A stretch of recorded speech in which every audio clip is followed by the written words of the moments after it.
And now, thank you, Zhang. Love to introduce you to our Executive Director of MAHA, Dr. Hong Liu. Hello, good afternoon. Welcome to the first Midwest Mental Health Service Summit on Asian American, Native Hawaiian, and Pacific Islanders, AANHPI. My name is Hong Liu, founding member and Executive Director of the Midwest Asian Health Association, MAHA. We are so pleased to host this summit with the purposes to increase the awareness about the mental health challenges facing our communities, to address the mental health issues and the services gap in a post-pandemic society, to create network opportunities and to advocate for funding resources for the Midwest mental health. It is our hope that the summit will lead to further collaboration among public health organizations, mental health providers, government resources, and community-based organizations throughout the Midwest, leading to the creation of a Midwest Mental Health Coalition for AANHPI. I would like to take this opportunity to provide an overview of MAHA.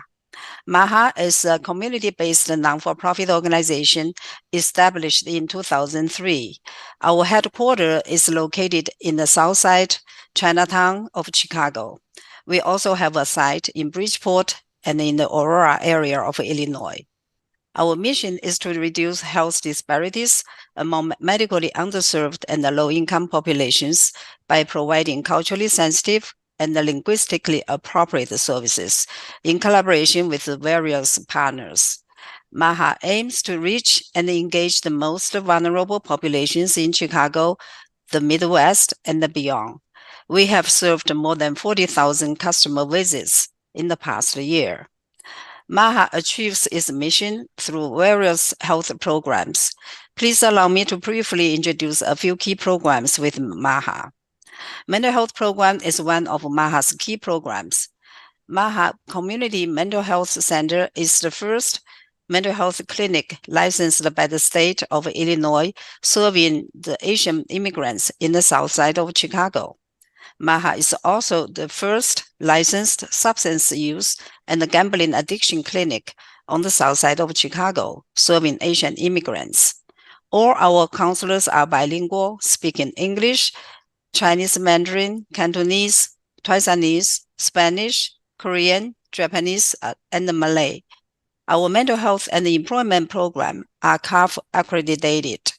Every year, we serve hundreds of immigrants with mental health needs. We have also served the LGBTQIA community with funding from a Lady Gaga Foundation. Navigator program is one of our key programs as well to serve the immigrant population who have language barriers to health insurance and benefit enrollment. MAHA is the only Asian organization in Illinois currently receiving Navigator funding from DHS and CMS. Our Navigator services include Obamacare enrollment, Medicare, Medicaid, ORCIDS, LIHEAP, SSI, and SSDI, etc.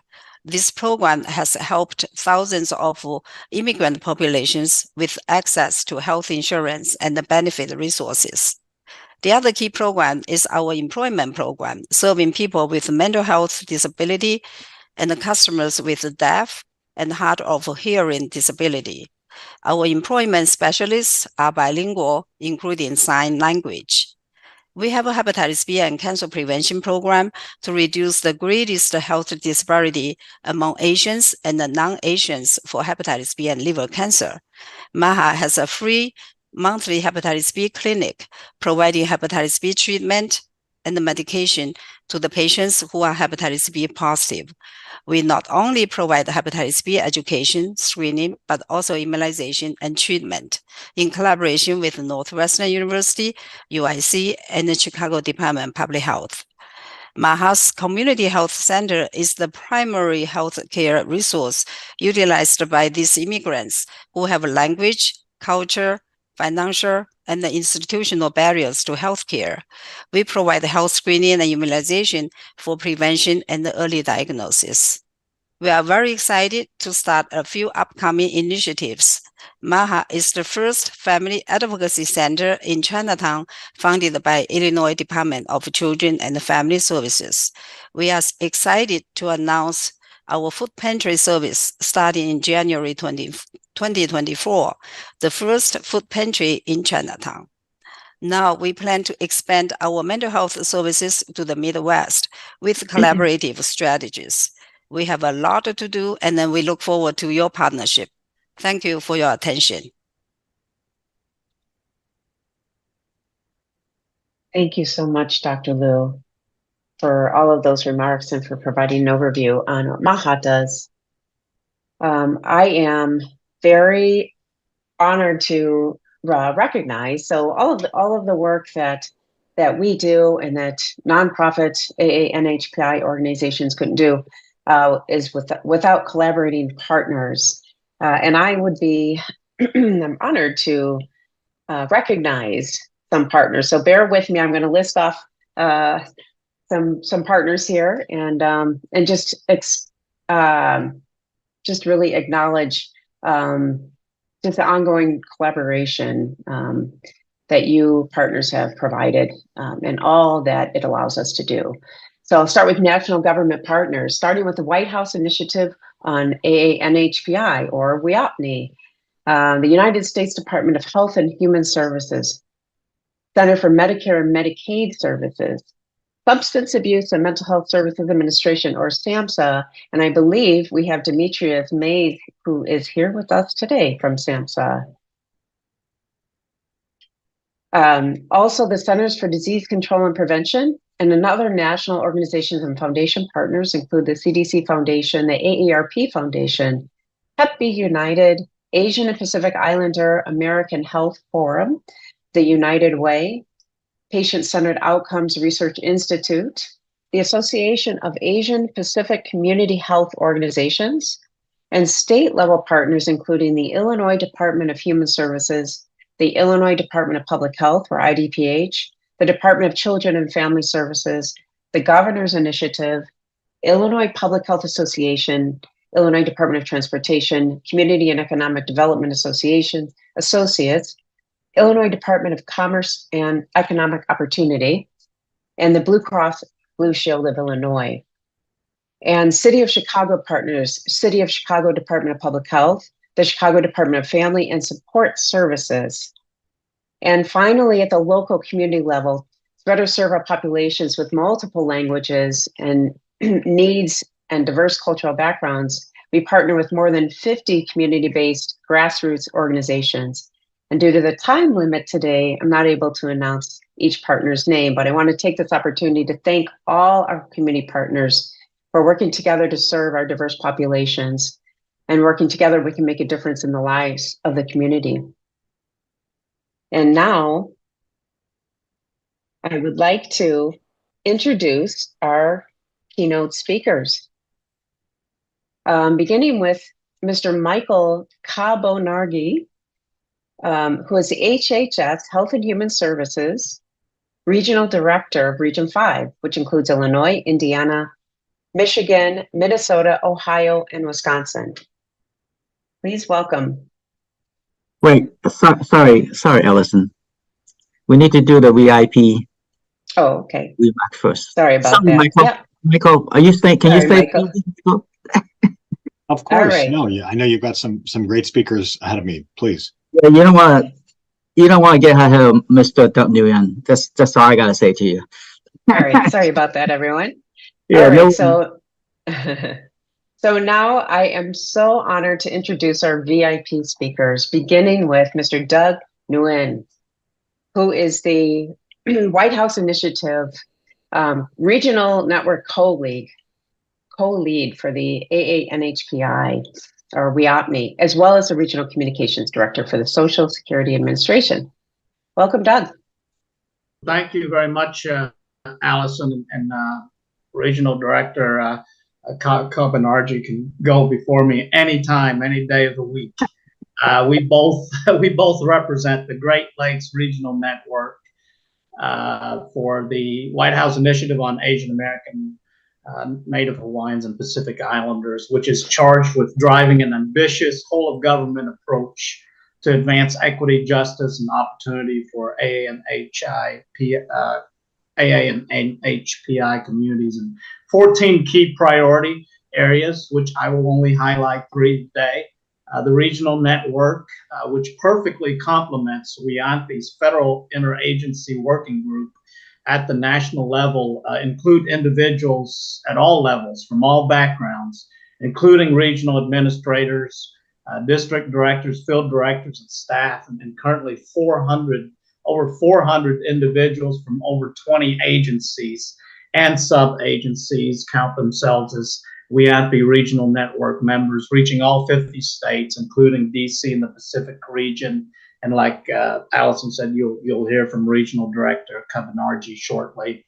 The IWG and the regional networks, there are 10 of us, ensures that we have the tools to secure resources, promote opportunities, and increase the visibility of AA and NHPI communities everywhere. We'll focus on helping to coordinate a comprehensive federal response to the rise in acts of anti-Asian bias and violence, address the systemic lack of disaggregated data on AA and NHPI communities, expand language access and language assistance programs for AA and NHPI individuals across federal governments, address educational, health, including mental health, economic, and housing disparities impacting AA and NHPI communities, and more. In short, the regional network institutionalizes a powerful community engagement mechanism that facilitates information sharing like we're doing today and coordinates on-the-ground engagement across the federal government's reach, the 10 regional offices that are based in the federal regions across the country. We're really uniquely situated to be the primary link between the federal government and the community, because the regional offices where Regional Director Kabanarji and myself are located, we're a critical link to the community. We're connected to community-based organizations like MAHA, and again, we consider Dr. Homlil a critical community partner, as well as all of the staff and board of MAHA, community leaders like Dr. Lil, state, local officials, which you're going to hear from today, who understand the unique concerns and issues these diverse communities face. We implement on-the-ground federal programs. We directly provide technical assistance to the community. In short, our regional federal offices are the face of the federal government. So earlier this year in February, we held an economic summit right here in Chicago, during which White House and federal agencies shared resources to support the AA and NHPI communities. More than 120 community leaders from the Great Lakes region showed up, attended the in-person event. We followed up earlier in September with a community roundtable up in Milwaukee to hear the pain points and the challenges of our Hmong American communities. So the regional network is a model of effective community outreach for the federal government. We truly believe in the work of our regional network partners and are confident that our regional approach will provide lasting infrastructure to advance equity, justice, and opportunity for all AA and NHPI communities. Again, thank you for having us, and I'll give the mic back to Allison. Thank you so much. And Thank you so much. Excuse me, George. Excuse me. My bad. I dropped the ball. Let me just. It is my honor. I forgot about the video. I was so carried away with my own talking points. It's my honor to introduce our executive director for the White House Initiative on Asian Americans, Native Hawaiians, and Pacific Islanders. George and I have known her for many, many years. Crystal Kai. She's the executive director for WIANPI, and she leads the Biden administration's coordination and implementation of federal programs and initiatives for all AA and NHPI communities. She's here to represent the White House initiative. So here's Crystal. Aloha, everyone. I'm Crystal Ka'ai, Executive Director of the White House Initiative and the President's Advisory Commission on Asian Americans, Native Hawaiians, and Pacific Islanders. And I want to thank the Midwest Asian Health Association for inviting me to participate in your inaugural AA and NHPI Mental Health Summit. The White House initiative was reauthorized by President Biden in May of 2021, and we are charged with driving a whole-of-government agenda to advance equity, justice, and opportunity for our diverse AA and NHPI communities across the country.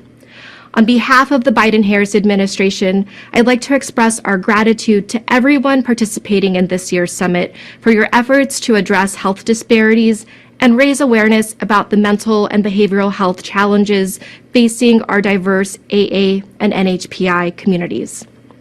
The COVID-19 pandemic disproportionately impacted the health and economic well-being of our communities. It also led to a tragic spike in anti-Asian hate and gun violence, which has had a devastating impact on the mental health of our communities. And in recent weeks, there has also been a surge in anti-Muslim, anti-Arab, and anti-Semitism that the president has denounced, saying that there is no place for hate in America against anyone, period. There is no doubt that the events over the past few years have put a strain on the mental health of our communities. And that's why President Biden has made tackling our nation's mental health crisis a priority. As Health and Human Services Secretary Javier Becerra has said, mental health is health, period. And that's why HHS has been working hard to change the way that mental health is viewed in this country by decreasing stigma and improving access to life-saving support, including culturally and linguistically appropriate mental health services. Last year, HHS launched 988, the 3-digit suicide and crisis lifeline, where Americans can connect with trained counselors who will listen and offer real help to those in times of crisis. And the Biden-Harris administration recently hosted our inaugural AA and NHPI Mental Health Summit in Washington, D.C., where community leaders, physicians, and clinicians and policymakers were able to gather to discuss ways to expand access to quality, affordable mental health services. But we cannot do this work alone. So we are grateful to the Midwest Asian Health Association for your partnership in this fight. We at the White House Initiative look forward to working closely with you to advance equity, justice, and opportunity for all. Thank you again for the honor to join you today and enjoy the rest of your summit.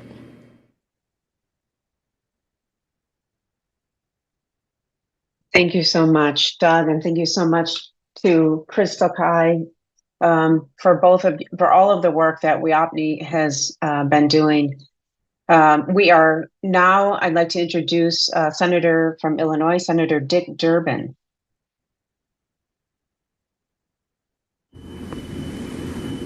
Hello, I'm Senator Dick Durbin. Thank you to the Midwest Asian Health Association for convening its first ever Mental Health Service Summit. Although mental health challenges aren't new, the COVID-19 pandemic made them worse. In addition, members of the Asian American, Native Hawaiian, and Pacific Islander community face a particularly stark increase in hate crimes and discrimination at the same moment. We know these experiences of discrimination and violence are linked to poor mental health outcomes. In light of this reality, the work of the summit is to tackle the stigma around mental health challenges, make it more important for everyone. It is essential that we work together to increase awareness of mental health challenges facing Asian communities and advocates, and use the mental health resources effectively in Illinois. That's why I'm working in Washington to increase funding to train and recruit more mental health professionals through the National Health Service Corps and strengthen our mental health parity laws so patients have coverage access. All communities deserve the right to mental health resources, just as they do physical health. I'm honored to be your partner in this work. We are so grateful for Senator Durbin. Also want to acknowledge Tran Nguyen, who has been a great support of MAHA and works very closely with Senator Durbin, and who I believe is here with us today. Now I'd like to introduce Senator Tammy Duckworth. Senator. Hello, everyone. I am honored to be here with you for the Midwest Asian Health Association's first ever Regional Mental Health Summit. First and foremost, I want to acknowledge the incredible work organizations like MAHA do. And I know those of you joining us today work tirelessly to support Illinoisans, providing culturally sensitive and linguistically appropriate services that are often hard, if not nearly impossible to find. Your commitment to serving medically underserved, low-income people in our community is a testament to the culturally sensitive and relevant work that is needed to address critical health disparities in our state. So a tremendous thank you to each and every one of you. The American story as we know it would not exist if it were not for the strength of the AANHPI community. From all of the contributions of the Asian immigrants who have come to our shores from faraway nations to the continued contributions of their children and their children's children. Far too often, Asian Americans have become targets of violence and bigotry simply because of their race, ethnicity, and culture. These types of unconscionable actions can take a huge toll on a person's mental health, but too often there are not enough resources to support those individuals when these actions occur. The AANHPI population has nearly doubled in just the last 2 decades, rising from around 12 million to over 22 million. Yet, the health challenges of AANHPI communities remain poorly understood with a critical lack of data. With over 50 ethnic subgroups and hundreds of different dialects in the Asian American community, it's crucial that we work to expand all health services to be culturally sensitive and linguistically appropriate. Earlier this year, the White House released its first ever strategy to promote safety and equity for AANHPI communities. But there is still much work to be done to ensure that every Asian American, Native Hawaiian, and Pacific Islander, and every other person, regardless of race, class, or disability, has access to reliable mental health resources. And that's the type of hard work that organizations like MAHA are doing every day. Thank you to Health and Human Services Regional Director Michael Carbonari, and thank you to all of you here today for your commitment to helping ensure that the daily challenges of the AANHPI community faces will not be overlooked. Thank you so much, Senator Duckworth.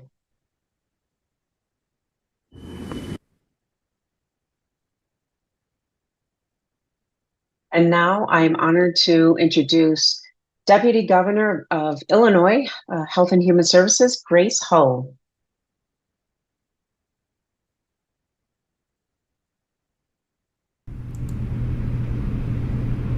Hello there. My name is Grace Ho, and I am the Deputy Governor for Health and Human Services. I'm just ending week 4 in my new position. As many of you may know, I was the Secretary of the Illinois Department of Human Services for the past 5 years, and I'm so excited and honored to have been asked by Governor Pritzker to serve in this new role. I want to send my congratulations to the Midwest Asian Health Association on your continued success in your health advocacy for the Asian American community in Illinois. And I'm so excited to learn about this first ever Midwest AANHPI Mental Health Service Summit, bringing advocacy organizations from across the Midwest in support of our community. The proposed creation of the Health Service Coalition is a great idea, and collaboration amongst the nonprofits across the Midwest can ensure that policies and services are optimized in support of our diverse communities. I look forward to being of support and learning more about what you do so that we together can build a better AANHPI community. Thank you so much and have a great summit.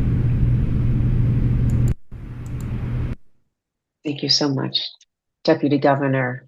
And now please join me in welcoming Daphne Kwok, Vice President, Diversity, Equity, Inclusion in the Asian and American and Pacific Islander Audience Strategy and with the AARP Foundation. Hello, I'm Daphne Kwok, Vice President of Diversity, Equity, Inclusion for the Asian American Pacific Islander Audience at AARP. My work has entailed normalizing difficult taboo issues such as mental health that impact our AANHPI families, especially our elders. Thank you to MAHA and all of you in attendance today for being part of the normalizing movement. Why am I calling all of you part of the normalizing movement? Because if we truly are about the total well-being of our community, we must pierce through the taboo issues like mental health. I believe the double pandemic of both COVID and anti-Asian hate actually had a silver lining. And you may be thinking, Daphne, you're crazy. There was anything positive out of the double pandemic? My answer would actually be yes. I believe there really was a silver lining. And that's because that social isolation, mental health challenges have been raised one notch, maybe even two notches up the normalization scale, as so many people have been impacted. So this is our time to go full force into our community, to serve, to raise to the forefront the mental health issues and challenges. Kudos to all of you who are on the ground as we work together to empower and heal our community. Thank you so much. Thank you. Thank you, Daphne. All right, so here we are. Maybe you have a little deja vu. So welcome, Michael Carbonargi. I just want to make sure I pronounce the G correctly on that one. Health and Human Services Regional Director for Region 5. Welcome. Great. Thanks so much for having me. Thank you so much for having me here. And thank you again to George and Dr. Hanlu. And thank you to MAHA for hosting this very important summit. I'm honored to speak at this inaugural event and hope there'll be future opportunities such as this to elevate mental health advocacy across AA and NHPI communities. First and foremost, I'd like to recognize your leadership in advocating for the health of Asian Americans. It's truly commendable. I'd also like to extend my gratitude to AAPI and to Crystal, Erica, Doug, and their amazing teams. It's through their dedication that we see change being affected at the highest levels of government.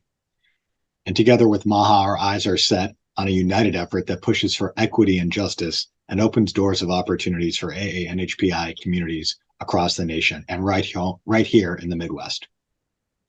Since day one, the Biden-Harris administration has prioritized the needs of AA and NHPI communities by advancing policies that promote equity, reduce barriers to accessing federal services and programs, and centering the experiences and resiliencies of AA and NHPI communities.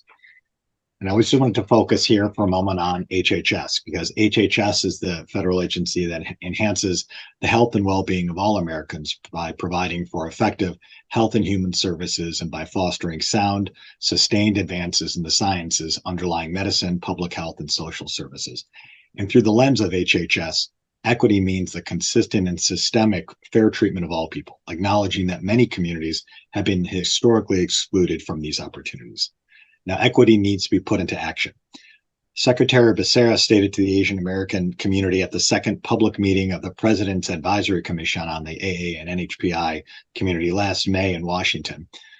Secretary Becerra said, "You're here because you know how to demand that things get done, and that's good. We want people who know how to push. So please continue to demand great things from us." So as Secretary Becerra stated, real equity means assertive and, if necessary, aggressive advocacy to ensure equal access to justice and opportunities for all AA and NHPI communities. Now, HHS understands that health, wellness, and human services need to be delivered to Americans in their own communities, in their own language, and in the manner that is culturally competent for them and their families. So, for example, HHS provides mental health services through our operative division called SAMHSA, the Substance Abuse and Mental Health Services Administration. Within SAMHSA, there's an AA and NHPI Behavioral Health Center of Excellence. This Behavioral Health Center of Excellence is a repository of the resources and research at SAMHSA, and this Behavioral Health Center of Excellence reaches out across the nation.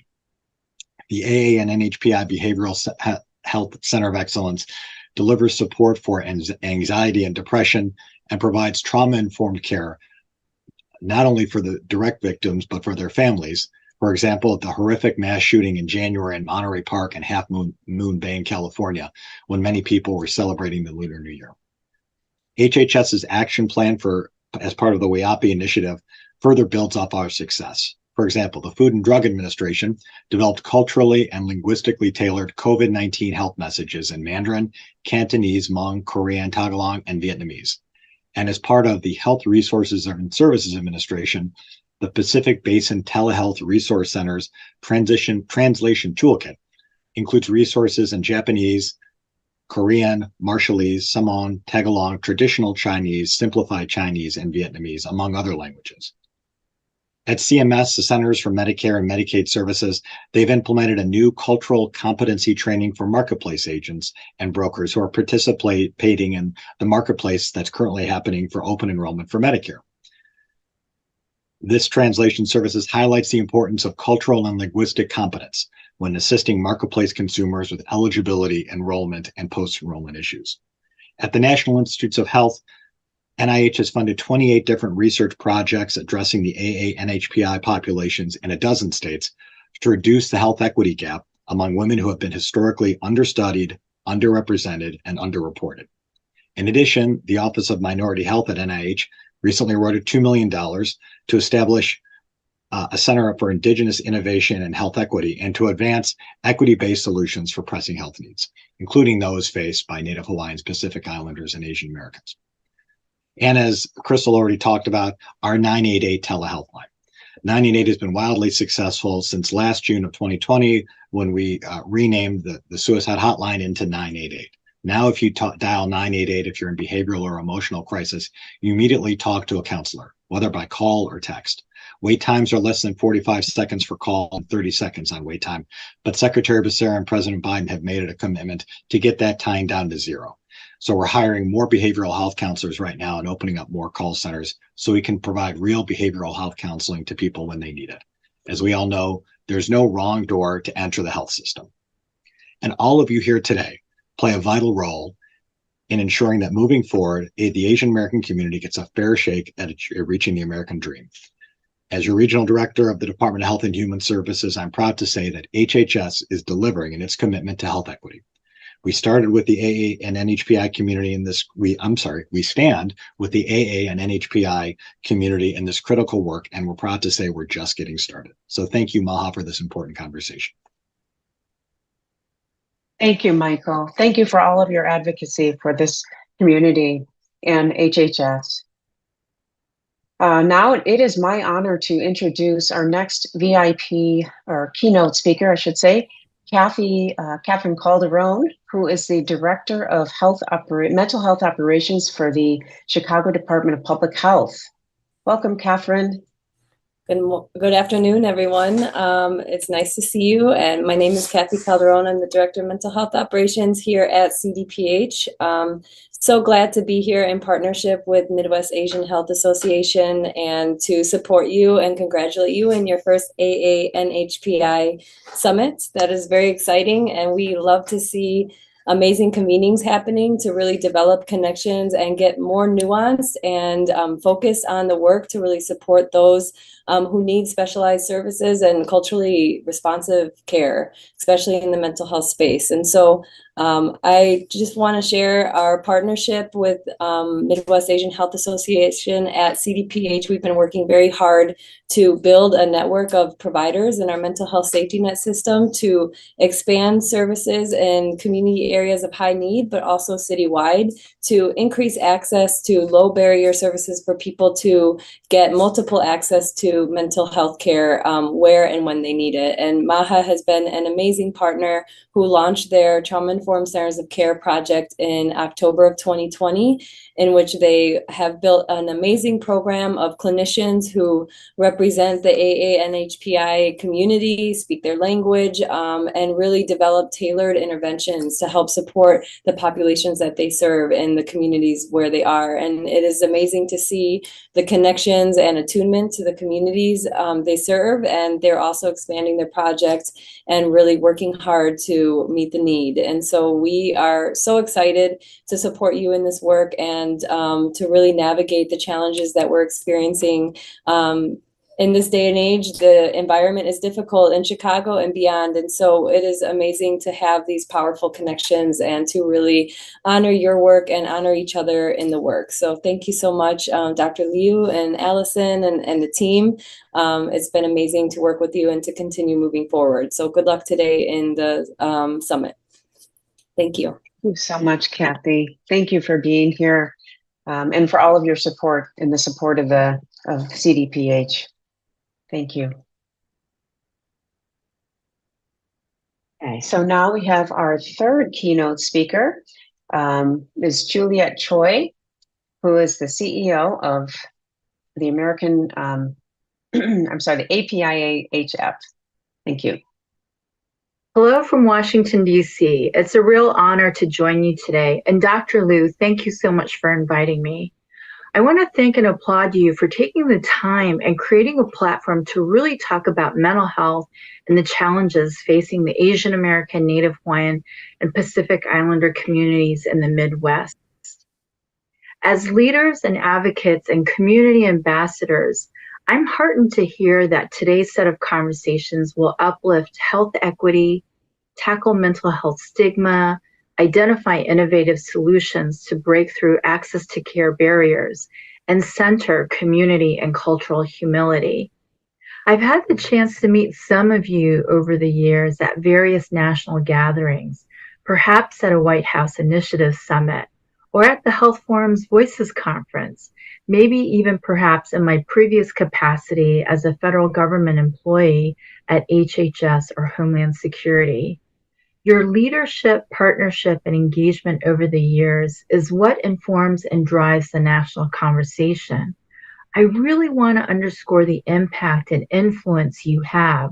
What you're doing today is incredibly powerful. You're building a Midwest coalition dedicated to mental health and wellness in a very holistic way by bringing together not just mental health clinicians, but healthcare advocates, families, government, and folks who know how to access resources so you can build an infrastructure for a holistic system of care that you want, that you envision. We all know the traditional and ongoing barriers to accessing healthcare. The language barriers, lack of insurance or navigating insurance, and the lack of a diverse workforce. When it comes to mental health, it's even harder. Instinctively, we know our communities face unique cultural stigmas and barriers that prevent open conversations about mental health. There's some data that suggests AANHPI's report having a mental illness about 18% of the time. I believe that's an undercount, especially when we think about the impact of COVID, as well as the impact of anti-Asian hate. Did you know that suicide is the leading cause of death among Asian American, Native Hawaiians, and Pacific Islanders ages 10 to 19, and the second leading cause of death among young people ages 20 to 34. Those numbers are just astoundingly heartbreaking. It's time to break the silence and dismantle the stigma surrounding mental health. Let's promise and make a commitment that we will listen to and uplift the voices of those who have struggled and triumphed, those who have found the strength to seek help, and those who are committed to ensuring that others can do the same. Together, fostering a network of professionals, families, community partners, and funders, and establishing a coalition as a platform for ideas, we can bring about transformative change for our communities. In closing, advocating for good mental health has always been one of my passions. Many of you know me in my role here at the Health Forum, and maybe some of you know that many years ago, I was once a kids policy director at the National Mental Health Association, now called Mental Health America. Like many of you, I'm an advocate and passionate about this work because of my own experiences, my own family experiences. You inspire me. You're a beacon of hope and resilience for so many families. And today you're kicking off a movement here in the Midwest, the breadbasket of the country that champions mental health and well-being for all. 대단히 감사합니다. Thank you sincerely for all that you do, and congratulations on a terrific summit. Hello from Washington, D.C. Thank you so much for those wonderful remarks, Juliet. We are, so the theme, I guess I also like to check in with all of the audience, all of you wonderful people who've joined us today, and just check in to see how everyone's doing. I know we're kind of going through this pretty quickly, so just wanted to check in. So the theme for this program today is focused on national, regional policies, best practices, latest trends in Asian American mental health. So, you know, the persistent theme that we are definitely focusing on is cultural mental health stigma, what we can do about that, the importance of cultural competency, not just competency, but cultural humility, and how to integrate that into services, and certainly health equity, and finding innovative solutions to address all of the above. So it is now my honor to introduce Ms. Eileen Chang, who is MAHA's Trauma-Informed Program Manager and a therapist, who will be the moderator for our very first panel discussion today. Welcome, Eileen. Thank you, Allison, for the introduction. Good afternoon, everyone. It's truly a pleasure for being here and meeting with everyone today.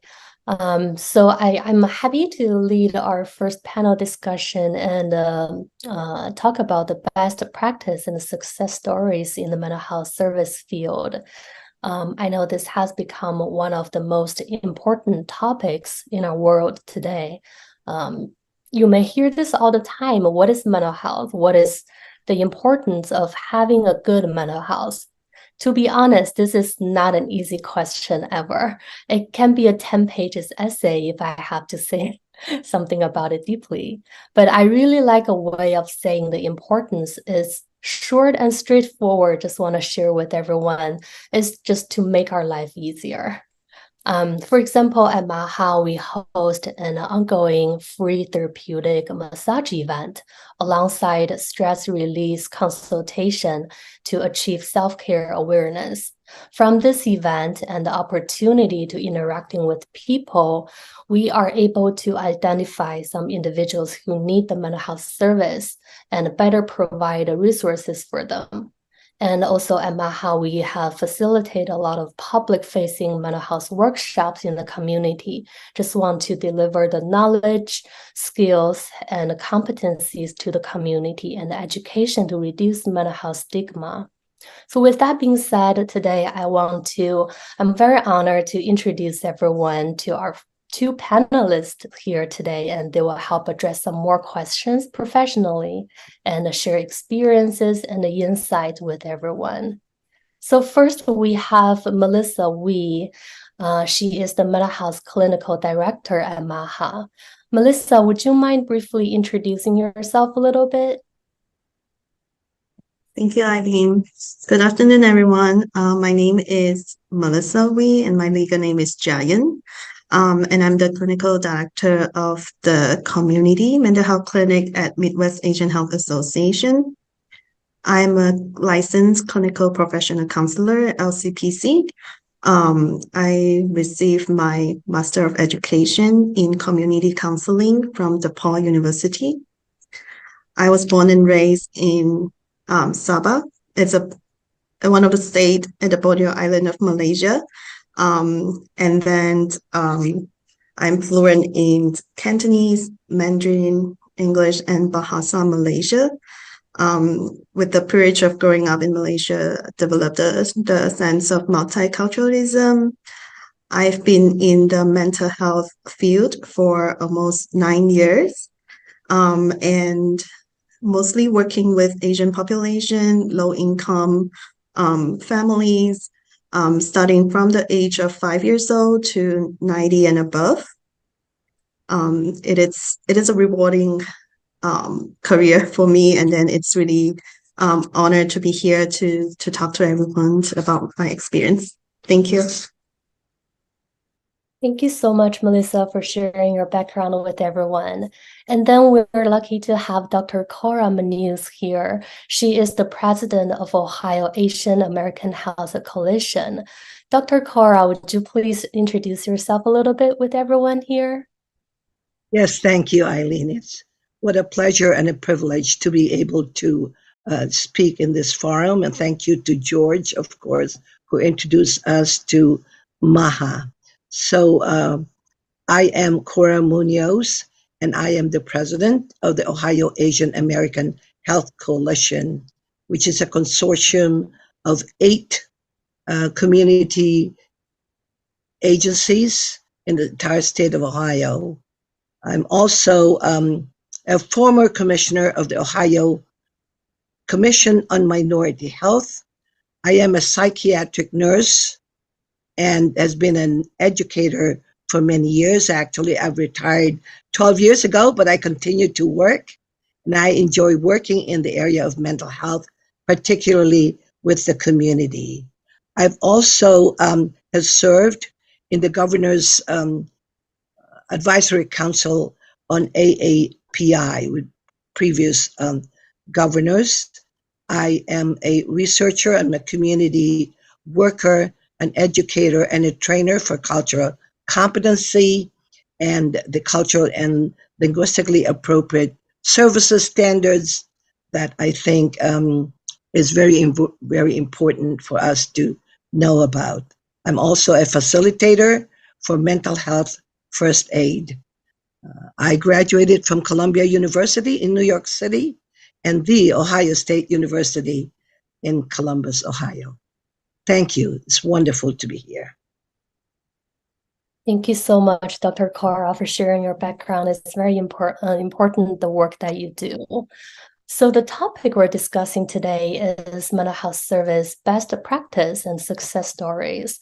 So first of all, I believe it's not an easy path to come to this far working in the mental health field.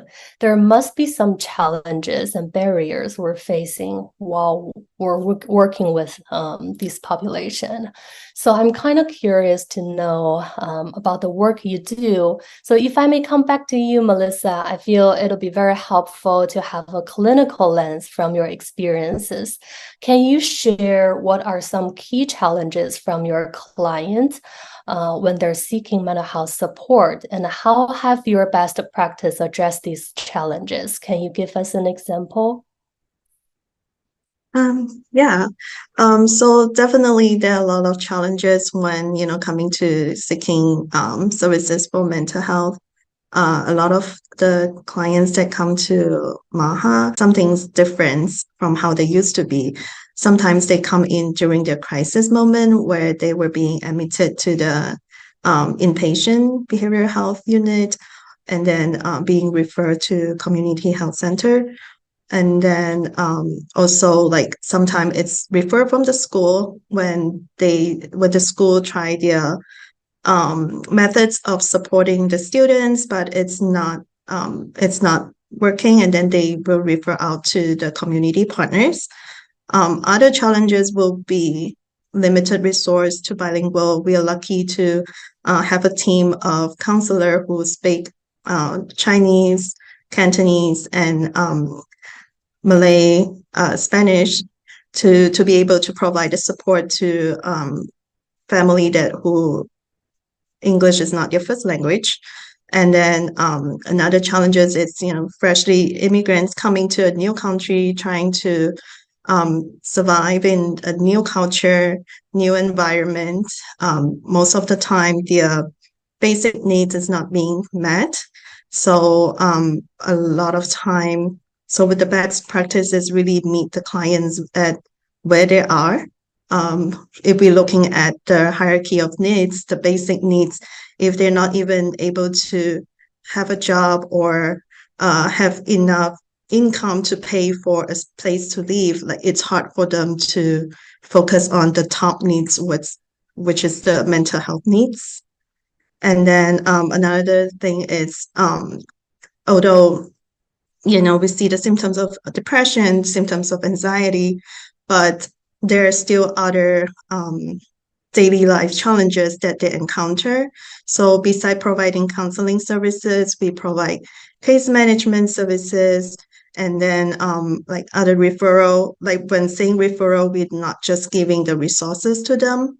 We also like helping them to call the place, connect them with the place, make sure they have the, have a spot for the resources to be on the wait list. And then while they're on the wait list, we continue providing support as they need.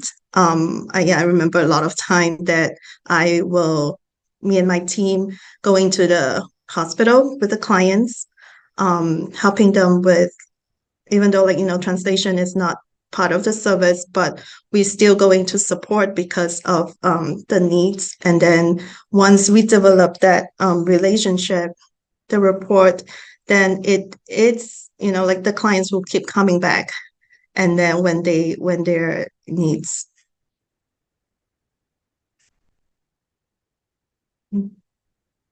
This is great. Thank you so much for sharing, Melissa. And yeah, it means a lot to me. I believe for other counselors and staff that working in this field as well, that we're trying to make a difference. I really like when you said to meet where they are, because after I work in this field, I know it's not easy. So it's very important for the work we do. And thanks so much for providing the resources available for the community members. Now, Dr. Cora, to the same topic in the best practice, would you mind sharing some mental health initiative services and the project that you do? And are there any challenges you're facing when interacting with the population you serve? Can you give us an example as well? Yes, the Ohio Asian American Health Coalition has been involved in numerous projects and services. We had local conversations where we gather community leaders and community members to talk about health disparities and the impact of COVID. And so this is the focus group data is now being published, and it was funded by the Ohio Commission on Minority Health. We had a lupus project, hepatitis B project. We have Lunch and Learn supported by Adam H., and where we gather groups, small groups per ethnic group, Asian ethnic group, and we discuss mental health challenges. But at the same time, when we gather them, we do other health kinds of services. We check blood pressures and check glucose, and we provide them with health information, etc. And it's over lunch. As you know, it's always wonderful to be able to serve food and then start talking about issues, especially if it's sensitive. You have your meal, and you have relationship building and trust. Okay, so we have all those projects, but I want to highlight the project that we've been focusing on for the past year and this year, and it is the mental health projects that we have completed. And I want to acknowledge the presence of the OMAS, Ohio Mental Health and Addiction Services Health Equity Administrator, Dr. Malaika Brewer is here, and our Executive Director, Dr. Antu Tai, and Lee Fai from Asia, one of our member organizations, because they all participated in all our projects. And of course, our main support is the Ohio Mental Health and Addiction Services. We developed a resource guide for Asian community, and it's designed for Asians to really read about mental health disorders and challenges, especially the stigma, the embarrassment, and the shame. So this is a 50-page document that we could share with anybody who's interested. And it really is amazing that we got this together, and it will be, the highlights will be translated so that then the community can also use them. We had Mental Health Summit in October. We had mental health first aid training. For those of you who know, this really is for the lay people to know about mental health challenges and to intervene because we don't have enough professionals. We developed a directory of Asian mental health providers for the entire state of Ohio so that they can seek help with congruence, same ethnic background, and maybe same language. As we all know, language is a major issue, right? So we also did mental health screenings, and I want to highlight this as well, because there are a lot of challenges when you have to ask communities to fill out 8 measures, promise measures, anxiety, depression, etc., and we translate it in different languages. So we got 283 respondents. We're now analyzing the data, and we hope that we can continue and increase this number and disaggregate the data so we'll understand the mental health needs of our 16 subgroups, Asian subgroups in Ohio. So this one has a lot of challenges: recruitment, language, data collection. The data collection was really a piece that we need to focus on more. That's lessons learned. And we also had webinars for Asian mental health for non-Asian mental health providers, because they need to know how to work with our community as well. So that's just a snippet of what we do, and we're excited and we're grateful for the support of the Ohio Mental Health and Addiction Services for supporting us with our grant. Thank you. Thank you, Dr. Cora. It sounds like there are a lot of things that you do and provide mental health needs in the community. And I know, for hearing the recruitment and data collection, it's, very complicated.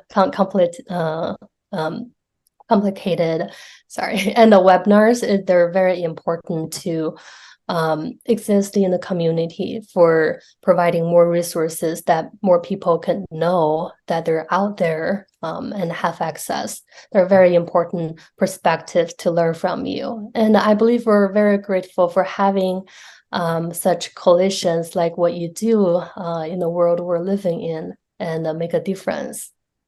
Now, since I asked about the challenges from the best practice, it comes to my next question. Let's share some powerful stuff. So Melissa, if I can come back to you again, can you share or highlight maybe a client story, success story that related to mental health where MAHA's best practice played a significant role in the well-being?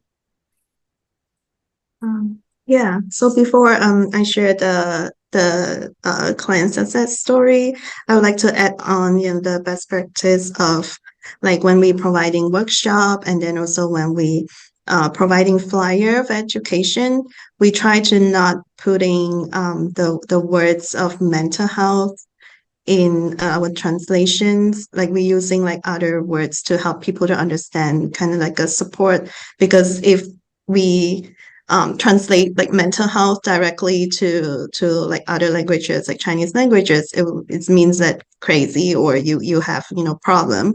So we want to avoid that languages in our translation. And then also from the trauma informed standpoint, that we trying to, whenever we take a step of supporting the client, we always think of like putting ourselves in their shoes, and then how not to add more trauma to the person when they come here to seek service. And then what I can think of success story is we have 45 years old female came to us in 2020, right after the pandemic, I think it's 2021. She was having like a very high anxiety, worrying that she have like illness and then keep going back to the emergency room. At that point, it's hard, like, if you're providing like psychoeducation about, CBT, how you feel, it's because how you think, and then why you behave this way. It's so hard to get into her at that point because she's in a crisis mode. And then with that, it's, we opened more time for her, like instead of like a weekly. We're not like MAHA is not a crisis center, but we always like work with the clients at where they're at. And then so we open more times for the client whenever she feel that the needs of talking to someone because she's very anxious. Then I gave her my direct work phone where she can call and then text and leave messages at any time. And then when I'm not responding, she knows that I'm busy, and then I will respond back to her when she is when I'm available. Then we also connect her with our psychiatrist. We are lucky to have a Chinese-speaking psychiatrist as our consultant, which she's able to provide, volunteer her extra time during the weekend beside working in the hospital for us to serve the needs of our community. And then we connect her with the psychiatrist. But even with medication, she still have like a very high anxiety, and then it's the weekend that I talk to her, try to tell her that we need to go to the next step, like the higher intensive support, like we need to go to the ER. So I was with her at the ER for 5 hours, like throughout the whole process, just providing like emotional support, and then also like helping her to understand all the steps. And then even though like she was not qualified to be meet the inpatient criteria, but during that 5 hours, we bond, and then we able to like develop a strong relationship. And then about 6 months, gradually, as the medication kicked in, and then with the counseling services, and she's able to get back to her regular schedule. She's able to reduce the needs of counseling, and then now she's going back to work, and then still like commit to a once a month counseling services. And then this is really rewarding, like for me, every time I'm thinking that the clients, when they're at needs, we're able to be there to support them, and then to help them understand, this, because like a lot of time when they're in the crisis mode, they are worried that this is going to stay with them forever, that they're not going to be back to their normal self. They're not going to be able to do what they used to enjoy doing. So, and then I also like, very open sharing with all my clients that, hey, I see counselor too, because that's the first class in my college that the professor is saying that all of you, no matter if you have any things that you need to work on, you need to have your own counselor. And then I, openly share with them as well. Sometimes I share with them, my anxiety. It could be, like in the public transportation, my anxiety, and then what's my coping skill, and then they're able to, follow through, and then to try. And then the important is, I always tell the client is that our work, maybe it's, 10%, 15% of, telling you the methods, telling you this is what, we learned, we know, but the 80%, it's from the client. So this is a collaboration. This is not, not that we telling you what to do, but it's we work together with you when you're not able to utilize like whatever coping skills that worked for you before, but doesn't work for you now. Thank you, Melissa. I also want to echo that the importance of looking for language on the promotional flyer if doing workshops. It's very important because there are a lot of stereotypes of mental health that will block people away from receiving more information. And thanks very much for sharing the client stories. Very touched. Now I see we almost hit the time, but I want to come back to you, Dr. Cara, and for sharing maybe one more example. I know you as a member of the coalition of AAPI Advisory Council of the Governor of the state of Ohio. Can you share a little bit about how do you tailor the best practice to meet the unique needs of the certain population?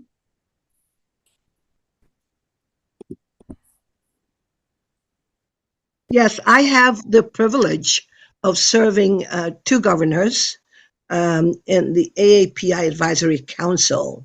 Unfortunately, the current governor has not issued an executive order, and we actually, what we are trying to do is to create a commission so that we're not dependent on the governor. But what we did when we were in the council as an advisor to the governor was really to identify what the government can offer all Ohioans, and then we share this with our Asian community. As you know, not all messages, not all services can reach our community as easily as other communities because of language, right? Because of lack of trust for some. So the advisory council really is the liaison to our community. For example, when there are there's information for minority business, so we work with the department and then share the information to our community through community liaisons. As we all know, we are so heterogeneous. We're not monolith. And so we speak all the different languages. We're from different cultural background, although we're all Asians. So we have liaisons who will communicate to their own respective Asian subgroups about the information. And this worked really well during the pandemic. With availability of vaccine, the need to wear masks, where can you get, resources, etc. So it went through our advisory council group and then in turn disseminated it to all our community liaisons. This is the most effective model that we have used in many, many ways to really funnel the information and tell them about facts, especially during the pandemic at the beginning when everything was not clear, everything was confusing. And so we really served that purpose. So I really want to reiterate that as probably the most effective model that we have used. When we do mental health screenings, when we do health screenings in general, mammograms, and hepatitis B vaccination, dental, etc., we use those community liaisons. But one point I want to make sure that it comes across well, because our community health liaisons are trusted, they're community leaders, they speak the language, they know the cultural nuances of each group. They need to be paid well for the value of the work that they do. They're not volunteers. And so we really, our challenge then is to ensure that we have enough funds from grants to be able to pay the services that they do, because they're also interpreters, they're also translators. And so that worked really well for us. I know that we have a shortened time, so let me stop at that, Aileen. Thank you so much, Dr. Cora. I wish I could listen to more, but this is a wonderful response. Thank you so much. And Melissa, both of you, for sharing the important work that you're doing. I always feel grateful for listening to those powerful stories and learning from everyone's experience. They're absolutely meaningful to our community. So I see we have only like how many time? 4 minutes left. Now I want to leave some space for our Q&A with our audience and opening the floor to everyone. If you have any questions or feedback for Melissa or Dr. Cora, please use the chat box and sharing your thoughts. And we'll take from there. My name is Paul Park from Korean American community, and I was a board member for Woodrow Wilson International think tank in DC, and I was Korean Association 3-term president. But throughout my long experience, you mental care professionals, don't you feel, I felt that Asian parents expect too high achievement from sons and daughters, and that rather gives them anxiety, pressure, and that kind of thing, because they want sons, daughters become doctors, lawyers, stockbrokers, and famous people. But Asian American parents should urge their sons and daughters that all jobs are good, and that kind of feeling to their children. That way, psychologically, it helps.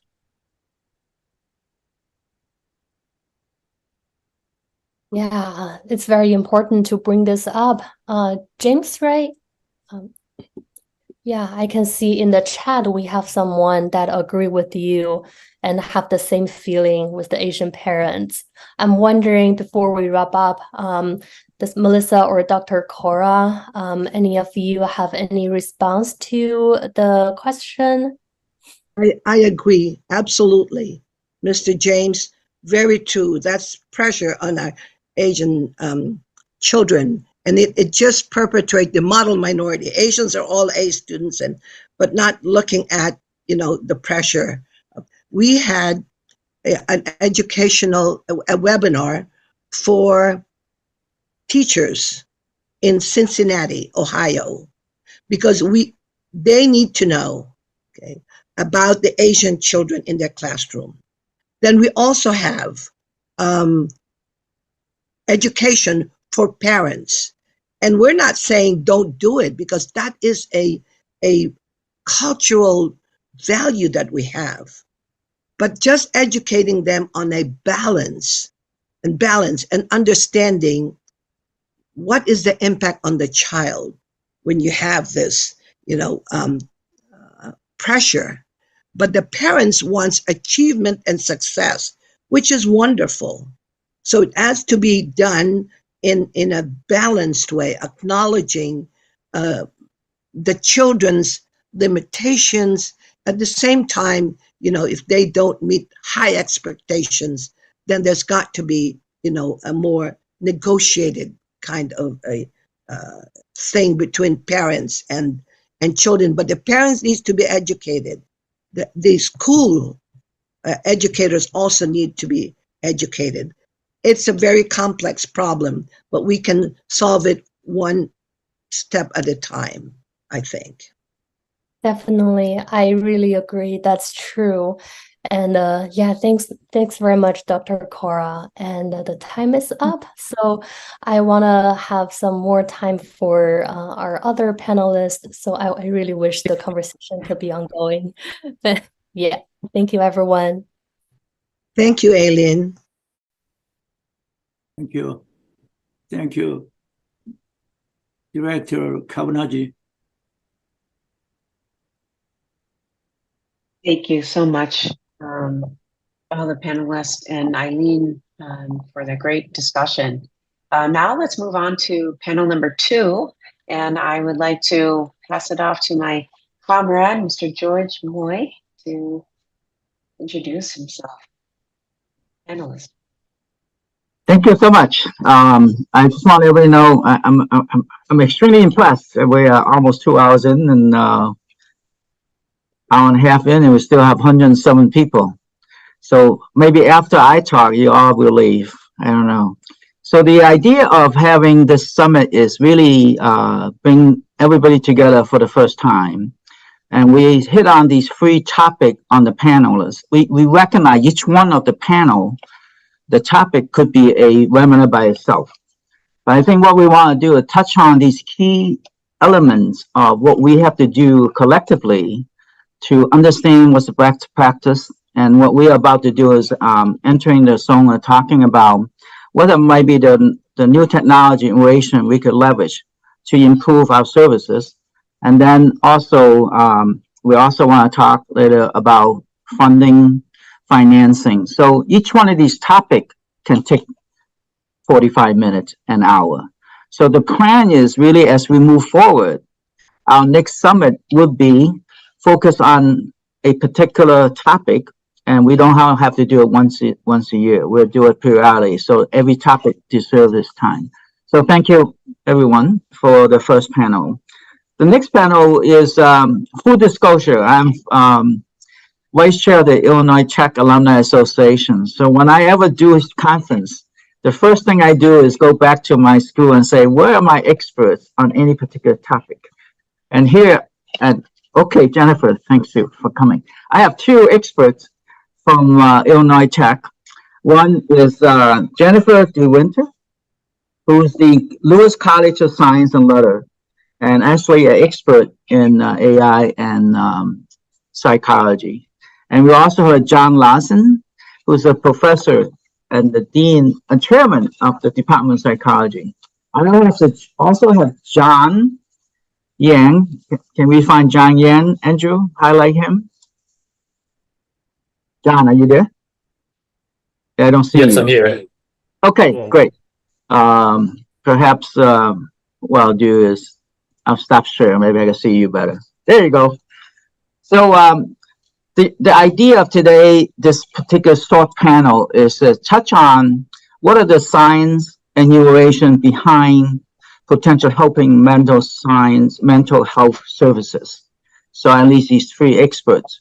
So I just begin by asking each one of you to talk a little bit about what you, can you unmute yourself if you're not talking, the participant? So I hear little sounds there. So I will start with Jennifer. Welcome. Hi, thank you so much, Recording everyone. stopped. Oh, the recording has stopped. Hold on a second. Hold on a second. Yep. With this, Andrew. Yes. Can you do the recording? I don't know why it stopped. Yeah, I'm not sure. It was being recorded by somebody else, I think. But yeah, let me record it. Recording in progress. Okay, thank you. Yeah, thank you everyone for inviting me to this excellent panel so far. My name is Jennifer DeWinter. I'm the Dean of Science and Letters at Illinois Institute of Technology. I've got a career doing a tremendous amount of online interactive development for especially mental health, social work outreach, empathy and social rehearsal training. And increasingly, I've been called upon to do additional work in and around implementing AI in responsive technologies. So I am not an expert in mental health, but my career has always been in close collaboration and coordination. And thus I am very delighted to be joined by John, who I do work with here, as well as other John Yang, who is my first time meeting you. And I'm excited to hear what you have to say as well. So that's me. All right. John Larson? So I'm John Larson, chair of psychology at Illinois Tech. Thank you for inviting me, George, and everybody attending. Background, years of mental health research, applied. I'm kind of hesitating because it's been a lot of years really focusing on stigma, some using motivational interviewing within various settings, primarily employment and mental health, various grants with veterans. So a lot, but I'm just going to shut up and pass it on so we can get into your questions, George. Yes. I'm done. John Yang? Thank you, George. Thank you, everyone, for joining us. So on the professional side, I'm the founder and CEO of Digital Synergy. We're a digital marketing agency based in Minnesota. I'm also the executive director for Asian American Business Resiliency Network, 501c3 nonprofit, and executive director for Minnesota AAPI Veterans Association. And I'm still currently serving in the U.S. Air Force Reserve. On the mental health side, I'm certified mental wellness coach, meditation teacher, certified energy healer, Reiki master, and I'm a certified U.S. Air Force resiliency trainer. So I have about 5 years in the holistic healing approach towards mental wellness. So we do a lot of different teachings as meditation, yoga, resiliency, mindfulness practice, applying natural healing with the medical approach, therapy, and medication. I think this is what our community needs, especially the Asian community, where we're more focused on the spirituality, right? So I'm excited to talk about this topic here on how technology and AI can really help with our mental health industry here. Yeah, this month I attended 3 conferences about AI. And the first one actually is with John, talk about how AI helps small business. So my first step in every one of these conferences as a moderator is I go to ChatGPT and ask them, what questions should I ask the panelists on this particular topic? And this topic happened to be AI and how it supports mental health. So ChatGPT actually gave me 5 questions I could ask. I don't have time for it. And I actually asked GPT their own question on how they answer those questions. They actually have a long 6-page document I can share with everybody. But we're going to rely on the real expert here to answer some of these questions in their own way. So I'm going to ask the first question is, what are the most promising AI-driven innovation that you know of? They're currently being developed or implemented already to enhance mental health services, especially for Asian American communities. So I'm going to start with you, Jennifer, if you don't mind. Sure. So AI has actually been being used for mental health services for about 20 years now, and probably longer than that if I actually go back meaningfully, especially around social modeling and social rehearsals, so that you have choice-based narratives and that you can start having a system respond to you in a way that makes sense under the choices that you have. Some of that mental health AI use was around training mental health providers, but some of it was actually intended for social rehearsal of both the people who need mental health aid, but also the networks of support around that person. Since then, we've continued to see AI being used in mental health, and remembering that AI is like this really broad category, anything from the way in which we can query massive data sets, right? So I might be able to use AI and machine learning if I had a large enough data set around the specific types of needs or the specific practices or concerns or diseases in a particular community, such as Asian Americans, and then query it using artificial intelligence to inform practice. So that's one way AI has been used and can continue to be refined in its use. Great. I think when people, hold on really quick. I think when people talk about how can AI be used now, they're often talking about generative AI. So how can we start imagining new tools in which we can use something similar to ChatGPT to be responsive? And we're beginning to see the beginning of experiments with that, but there are some ethical considerations that we need to consider. But I don't want to take up all your time. And George, I interrupted you. No. Sorry, I should have let you finish. Yeah. But when I was doing some research, I'm a business counselor, right? Small business. But when I take on this path of working with Dr. Hong Liu about mental health, I actually went on ChatGPT and learned a little more. It does give you a lot of overview. And I actually run an iPhone app to actually look at what apps is available today to help with mental health services. And it's amazing how many they are. And the majority of the apps are about kind of self-actualization, mindfulness, those types of things. Like the apps are focusing in the mindfulness, self-direction area. The challenge with something like ChatGPT is that if the suggestion is is wrong or poor, and if it drives someone to do something bad, and this is actually what we're seeing sometimes, like if it says, wow, you sound sad, you should commit suicide, which is like, it sounds horrific, but we actually have evidence to show that ChatGPT can push in that direction. And so then who's culpable in a system where you have no one to point to? Interesting. All right. John, your thoughts? Yeah, I agree with Jennifer too. Sorry. Go ahead, John Larson. I just forgot. Other John could go first. He's already ready. Go ahead, John. All right, Mr. Young. Sorry. I was just saying that, yeah, I agree with Jennifer. I think we're at the age of new innovation with AI. Compared to in the past, the models that they build now with AI, machine learning, generative AI, it's just so much more powerful now, where it can actually help us generate data sets to compile for, especially for the mental health industry. Data sets, when I mentioned that we can do diagnosis and assessment with AI algorithms to analyze certain speech patterns, facial expression, and writing to diagnose mental health. There's different treatment and therapy now. There's different ways to monitor and predict mental illness. And the practice, there's personalized care, such as different data that tailor treatment plans for individual patients. And these plans, depending on how the person is, it can find effective ways to find medication and therapy based on a person's genetic makeup, lifestyle, and symptoms.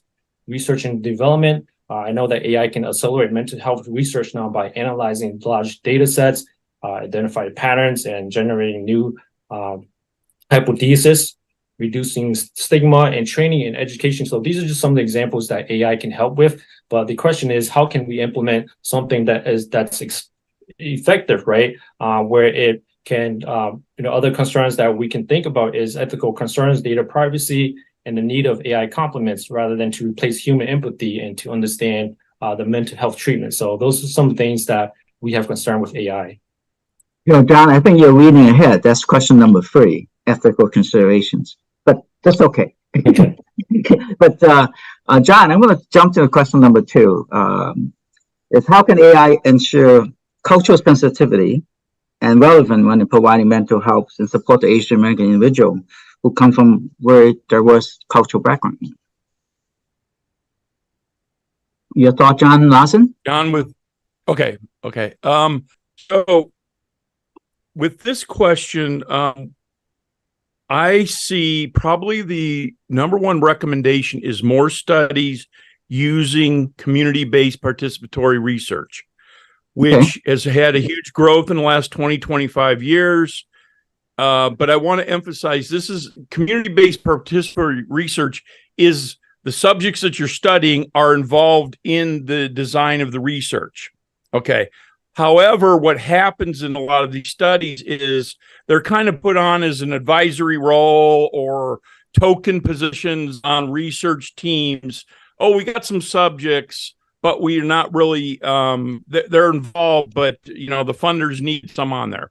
What I'm recommending is for the exploring cultural sensitivity and how this plays is using true community-based participatory research, which includes the subjects are the research directors. They pick the measures, they apply for the grants, they do all the data collection. So they're not just advisors, they are team members where they're paid, there's a salary, and they may not be experts in whatever research and methods and all of that, but they're experts in their life, and that community that they're studying is crucial, because as we know, a lot of the science that we have now is done in the ivory tower, sitting around a table going, wouldn't that be good to know? And then we test it and it looks good. Then we publish it and then we say, why does nobody use it? It's because we didn't involve the people that it impacted at the very beginning of the research rather than afterwards and trying to make them fit. So that's my recommendation for improving cultural sensitivity in Asian community, especially in research. John, this is lead to a perfect setup for me. You should get to know me by now. So I have a perfect organization, MAHA, who potentially collaborate with Illinois Tech and you about looking at how to go about doing some of these studies. And we have, as we launch the Midwest Coalition, it might be feasible for us to work together that way too. Would you be interested? Oh, I'd be definitely interested. We've had studies from the federal government that's done Latinx, African American in Chicago community. So definitely for sure, let's partner up on that. What do you think, Dr. Liu? Are you in? Yes, I'm in. Definitely. So Janet was laughing. I think somebody told her about George. He's always setting people up. Number 3, and this is why we have this conversation. And there's no way we're diving too deep this half hour, 25 minutes or whatever. One of the questions that actually came up, I came up with one question when I was trying to serve this role as a moderator before I go to ChatGPT. This is a question I actually came up with. What are the ethical consideration, privacy, safeguard they could put in place to integrate AI? I think John started touching on it. John, can you expand it? Yang, that is. Expand on that a little bit. I know you start touching on it, the ethical considerations and so on. Yeah, so a lot of the information could be personal information, right? In terms of how AI can access these information on the user, just having transparency in AI systems, informed consent. I think that all has to be considered when using AI. Secure data handling. How do we secure the data that AI is intaking? If someone tells you that, I'm having mental illness, X number of years and vice versa, right? If someone gives their personal information through the AI system, how do we make sure that that information is secure and it's not shared to like the public and stuff, right? Where someone doesn't get targeted through advertising because they mentioned they have mental illness, right? Or they don't get flagged by the AI systems through the different channels. So I think AI systems, we need to kind of look into it more in terms of how the data privacy protection security is handled, and also accountability and responsibility, right? What happens if someone does get unfairly treated through the AI system, right? Being biased, and how to prevent equity and how to prevent AI from being biased, right? So those are some things that I think in terms of data privacy, being ethical, is we have to do more testing on AI models. But if you were to just use ChatGPT, then that's different. But I know there are some AI models that just gears towards mental health, right? So those are more secure apps that can be more reliable and more tested in that type of environment. Yeah, great, John. Maybe as a follow-up, you and I could talk to Dr. Hong Liu, see how we could help them understand a little bit more about this particular aspect of it and whether or not it makes sense for them to start using some of these technology. But that will be moving forward. Okay, I'm going to jump to question 5, which is the about partnership. And this is the whole reason why we have the summit, is look for partners in the Midwest so we could collaborate. And in what ways can partnership between technology developers, mental health professional, community organization, and I'm going to add research institute, educational institute like Illinois Tech. Jennifer, you have some thoughts on how we could collaborate more? Yeah, so universities are always interested in partnering with communities. Exactly what John Larson was talking about, right? Increasingly, we understand that communities and community-based engagement drives all innovation and drives all adoption. But also, we have to also remember that the type of synergy that we're talking about right here, which is mental health care providing, social services, and technical development around AI, databases and so forth, and modeling, all of these do not often cross over, right? And so it's not just a case of can a university partner with a community. We actually have an opportunity at this moment in time to bring community members, community practitioners, research scientists, and developers together to actually talk about the affordances of what we can do using emergent technologies, while also anticipating John Yang's concerns around privacy, about data bias, about those types of things. So I think it's actually a really exciting time, but if the collaboration doesn't start now, the models will be built without the voices of those communities. Yeah, that's a great idea. Would Illinois Tech be a platform or a forum that you could set up a forum? Absolutely. And I think it's partly where MAHA's located, right? So Illinois Tech is always, as John kind of pointed out, we've always done outreach into the larger Chicagoland area, but we are literally 1 block away from Chinatown. And so we are a direct neighbor. The collaboration is easy, but more importantly, we're already part of the community. So I think that that's an easy outreach. Yeah, and actually, I don't know if you know, President Raj and I had this Asian American Community Engagement Program, where we brought a group of local Asian American organizations together, and MAHA was actually one of them to talk about how we could collaborate. So we do have some strong support from the very top at Illinois Tech. Sure, thank you. Yeah, so I'm going to let you go, but maybe one word of wisdom for us as we're looking at AI from the service side of this. Be careful, don't do it, stay away. I don't know. I'll start with you, John. John Larson. Any word of wisdom for us? So I definitely don't have any kernels of wisdom today. My kids stole them from me. But I'd like to address the stigma question you had.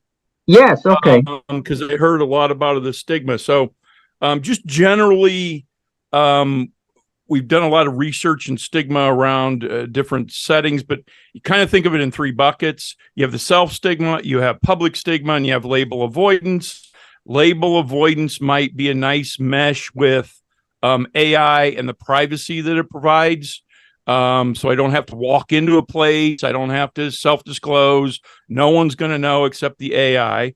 What we did find with stigma, some years ago, we did a Department of Labor study where our sites were Beijing, Hong Kong, and Chicago. We're looking specifically at stigma mental health, what the outcomes would be. And what we found was Chicago was the highest stigmatizing, and then Hong Kong was middle. Beijing was the least stigmatizing when it came to mental health. And then we did some testing, and we found that contact among people does much better than education or protest when you're fighting stigma. So it's about getting people together. It's about peer-to-peer services. So we even did, we have a peer-to-peer stigma reduction. We worked with some colleagues in Beijing and Hong Kong and translated it to Cantonese and Mandarin. And then I trained a bunch of peers and professionals in Hong Kong and Beijing to do this intervention around stigma. But it's all focused on contact. How do you share stories? How do you contact? And you reduce it. Education has a little bit of an impact on stigma. You know, we as in the States, we'd love to educate to fix things. You know, there's stigma. Let's educate the public and it'll change. Guess what? Education doesn't change behavior. Contact does. And contact around a specific problem or a common goal that's not stigma. It may be, let's get a stop sign put up together or whatever. But that's what I wanted to touch base with on the stigma question you asked. Okay, sounds good. Wow, I don't even want to ask it. I skip it and you want to answer it. That's the question how the second question ahead of time. But more importantly, actually, this dialogue is just the beginning of what we can do. I want to be respectful of everybody's time. So for the audience, I just let you know, if you have questions for any one of my experts, and please put it in chat and put your email address. I guarantee you, Andrew will get that to me and we'll follow up with you and connect you to the right people. Okay. So with that, I want to say thank you for John Larson and John Yan for spending the time and kind of educate us, at least at the high level, what this AI can do or not do for us. Thank you so much. So, thank you, everyone. Allison, I'm gonna turn it back to you, and I guess we are going into your panel. We are. Thank you so much, George. Thank you for the wonderful, wonderful discussion. I have questions, but we'll address them another time. But Put it in the chat, please. okay. All right. Well, thank you, everyone. We are now on to our third panel, and I am honored to serve as moderator for this panel. And I welcome our three panelists, and they are all here. Are we all here? Is Dr.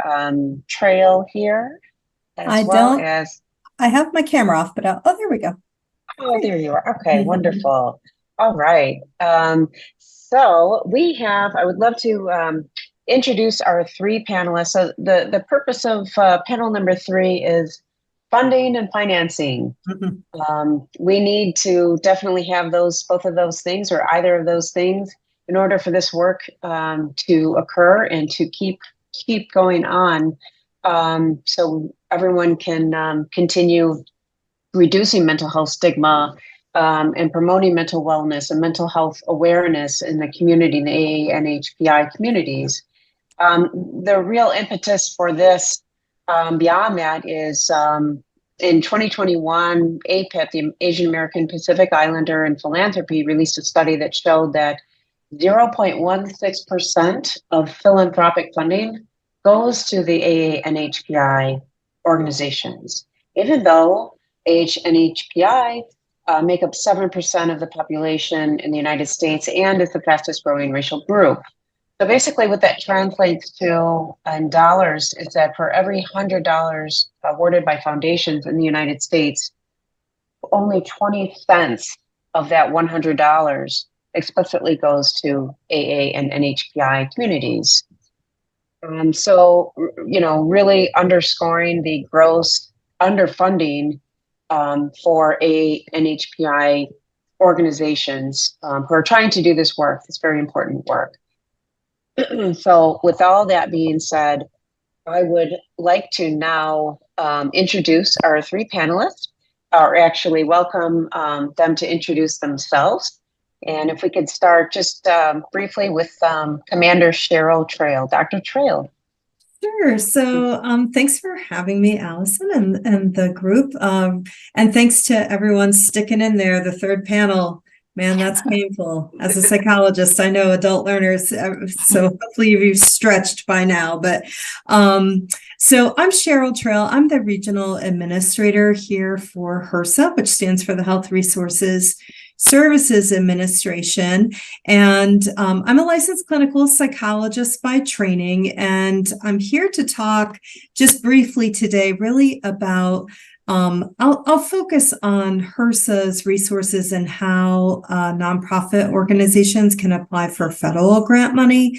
Like many of the panelists have said, we've got lots of resources and PowerPoint slides in your materials because we're just going to scratch the surface in these few minutes. But to just expose folks to the idea of how you might tap into federal funding, specifically with HRSA, but also just the main website on how you could also find other Department of Health and Human Service agencies and money out there. Wonderful. Thank you so much for that, for introducing yourself and providing an overview, Dr. Trail. Pauline Koo, would you introduce yourself to the audience, please? So good afternoon, everyone. My name is Pauline Koo. My pronouns are she, her, hers. I am an immigrant and I'm a self-funded first-generation college student. Self-funded means I raised my own funds at 17 to pay for my 4-year college education in America. I grew up in a country where women are supposed to be seen but not heard. But at a very young age, I devised a strategy that got strangers to give me money. So, including raising my own airfare. So how do I do it? Hopefully we'll have time to share. I started Koo Consulting in 2020 after spending more than 20 years working in the Fortune 500 corporation, nonprofit organization, as well as an international advertising agency. So now you can calculate my age. I'm not giving you any numbers, but so our work has grown from diversity, equity, and inclusion. Just to share a little bit with you, my family and I had to flee in the middle of the night from a racial riot that burned my childhood home down. So, as a woman of color and an extremely assertive Asian woman, I have experienced many hardships at each of my intersecting identities, and I'm channeling all my discrimination, stereotyping, prejudice that I had experienced into lessons learned. And so we have a robust of contracts from the state government. I have grown it from, I won't let you know how much money my company has grown in about 2-3 years, but enough that I have to work a lot of hours. But today I'm going to share about funding, the difference between traditional or alternative funding. There isn't any difference actually, but we'll talk a little bit about that. And our business started from equity and inclusion. We won a national marketing award that I wrote 60 pages about how to connect with underrepresented, diverse, low income, people aged 65 and older, veterans, people living with disabilities for Dakota County, and submitted to a national organization, and we won the national award. And I'm also the 2023 Minnesota recipient of the Outstanding Immigrant Business. So with that, our business has grown tremendously to include educating and try to close the health disparity gaps, and encouraging especially women of color in the Hmong communities. One of the highest disparity gaps is cancer, breast cancer and cervical cancer. So I have done a statewide approach strategy to reach them, wrote the Minnesota Department of Health, the SAGE program on how to do that. We also have a grant. So I'm a for-profit organization, but we received 2 grants, whether you believe it or not. So how do you pivot from a for-profit organization to have people recognize you as a community organization and actually award you with grants? So we can talk about that. And we also have a project with Ramsey County on mental health awareness and resources. So with that, lovely afternoon to be here. I hope we're going to make sure everybody is awake, right, Allison? Yes, we are. Thank you so much, you. Pauline. That's a very impressive background and accomplishments. Look forward to hearing about your guidance for on how to get the money.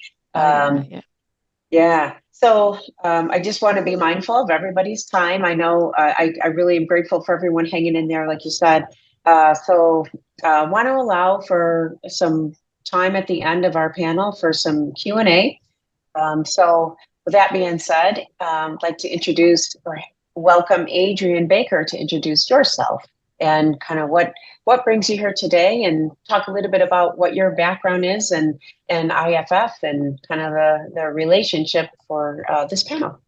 Great, thank you, Allison. I'm excited to be here. My name is Adrienne Baker, and I am the Managing Director of Lending here at IFF. I cover the metropolitan Chicagoland area, Northwest Indiana, Wisconsin, Iowa, and Minnesota.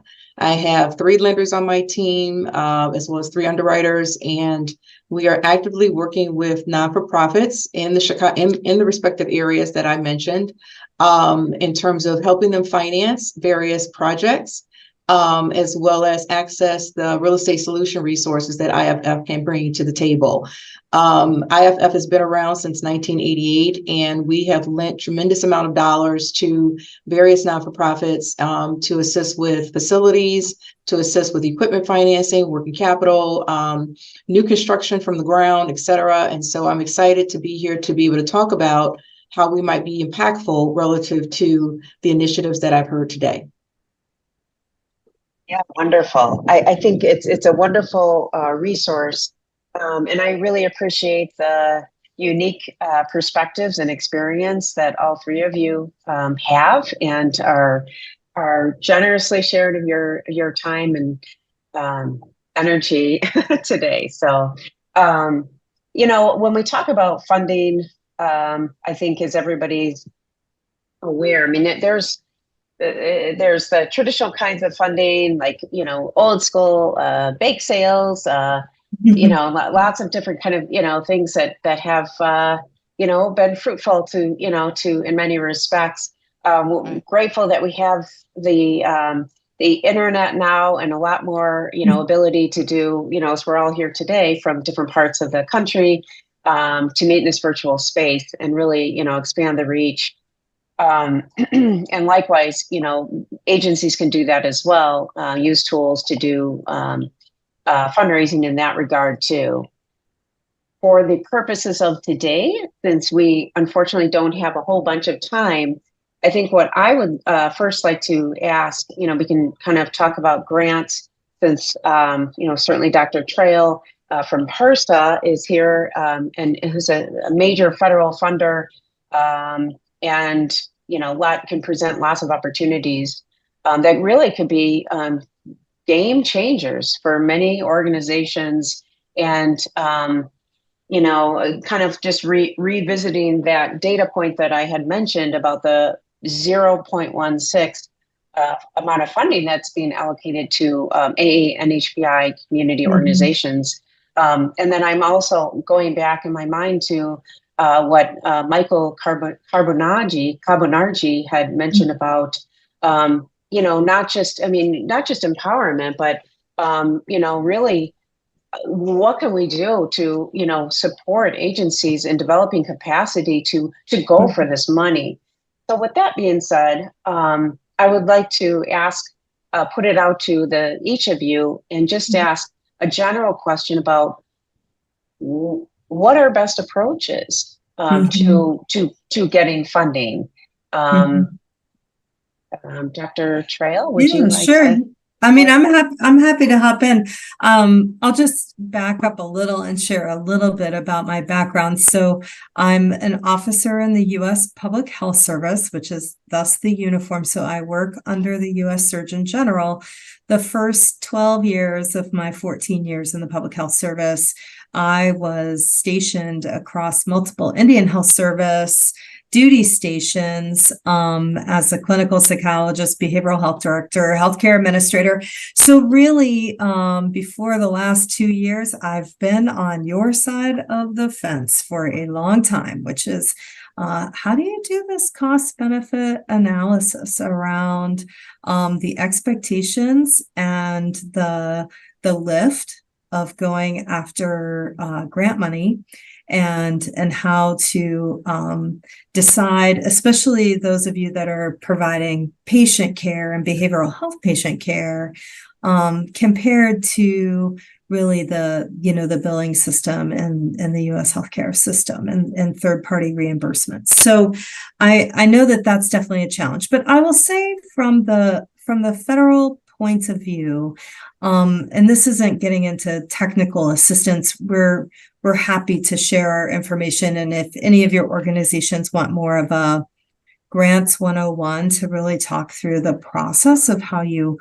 find and apply for federal funding, please don't hesitate to reach out to us. But I think from more of a global perspective, one of the things that I have seen change in the last couple of years in the federal government is really a focus on non-traditional organizations, especially nonprofits, to be able to, one, be eligible for federal funding, but two, be able to make, we love our acronyms, NOFOs, Notice of Funding Opportunities. NOFOs are grant opportunities, much more manageable.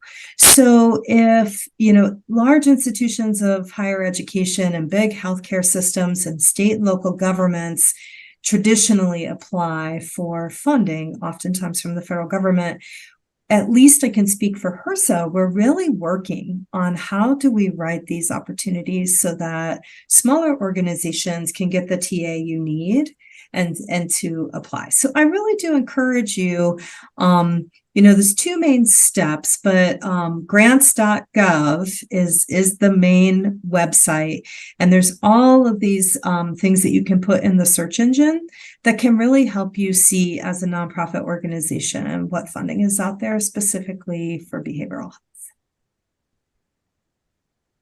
Thank you so much. And that's very concrete guidance. So those are tools that, perhaps that's new to some folks here, or even, it can be shared with others, who are not here, who could benefit from it. Yeah. So the same question to either Pauline or Adrian. Sure. What I do want to back up and just iterate is that IFF is a non-for-profit community development financial institution. So it is different than a traditional bank, meaning that our efforts are centered on redeveloping our community and supporting economically challenged, disadvantaged communities in areas where there's people of color and of minority background. And so we're a mission-driven lender. We're also a real estate consultant, and we're a community developer with wanting to have a social impact on that particular community. So our work is to strengthen nonprofits and the communities they serve by providing the leadership and capital and real estate solutions that they need. So as I was listening to Dr. Trail with regards to the grants that can be accessed, one of the things that makes IFF a bit unique when it comes to non-for-profits is that we will actually bridge grants that may have been applied for to develop a new community center, or that may be needed where there's a need for working capital and the grant has not come in yet, and we can provide financing to be able to bridge that. And we've done this on a number of different levels.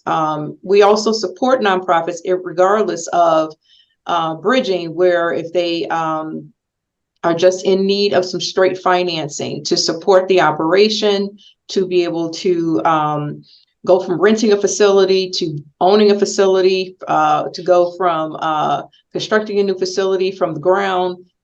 We are available to be able to support that need. And we're unique in the fact that we are a non-appraisal based lender. We can lend up to 95% of the project cost. And we charge a 1% loan fee, and we'll do an amortization all the way out to 20 years. So the reason why I'm bringing that up is it makes the deal or the financing much more palatable for the not-for-profit in terms of managing their cash flow and being able to accomplish their goals. Yeah, so, and then I really appreciate that explanation, Adrian. You're welcome. Yeah. So I'm going to speak on the perspective of a grant, for example, a grant person applying for grants.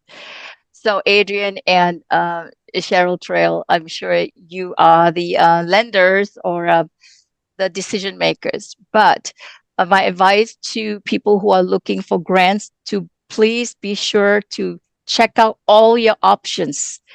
And don't go after every single grant. You'll exhaust yourself and you'll waste your time, especially for nonprofits, because if it doesn't fit your mission and vision, I wouldn't use the word greedy.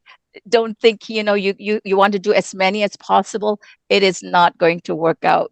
So you have to check out all the options and select the grant that best aligns with your mission and vision. You have to know whether you'll probably be asked to prove. Somebody called me last night from somewhere and he said, I know you know about grant. I'm like, okay. And he said, they're asking me for a feasibility study.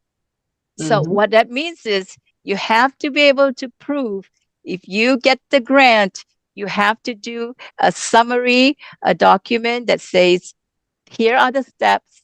Here's how I'm going to use the grant. It is so important because and you have to answer every single question they asked. You cannot modify the grant purpose because somebody asked me, can I tell them I want this instead of that? No, this is not a restaurant. There's no a la carte menu for you to pick and pay. It is strictly, and if you do not answer one question that they ask, you will be disqualified instantly.